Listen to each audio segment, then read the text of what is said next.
দেশ ছাড়ার জন্য ঘণ্টাখানেকেরও কম সময় পেয়েছিলেন প্রধানমন্ত্রীর পদ হারানো শেখ হাসিনা। তাড়াহুড়া করে পালাতে গিয়ে সাথে নিতে পারেননি নিত্য ব্যবহারের জিনিসপত্র। সর্বোচ্চ ক্ষমতা থেকে পতনের পর এমন করেই দেশ ছাড়তে হয়েছে বিশ্বের আরও অনেক রাষ্ট্রপ্রধানকে। কেন দেশ ছাড়তে বাধ্য হন স্বৈরাচারী শাসকেরা? নিজের বাড়িঘর ছেড়ে কোথায় যান তারা?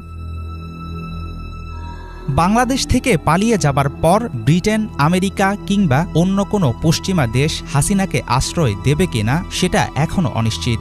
৫ আগস্ট সোমবার গণভবন ছেড়ে যান ৭৬ বছর বয়সী নেত্রী। খবর ছড়িয়ে পড়তেই সেখানে ঢুকে পড়ে সাধারণ জনতা। ভাঙচুর, লুটপাটে তছনছ হয়ে যায় হাসিনার সরকারি বাসভবন। প্রায় একই ঘটনা ঘটেছিল শ্রীলঙ্কায়। ২০২২ সালে ক্ষমতা হারানোর পর মালদ্বীপে পালিয়ে যান দেশটির প্রেসিডেন্ট গোতাবায়া রাজাপক্ষে।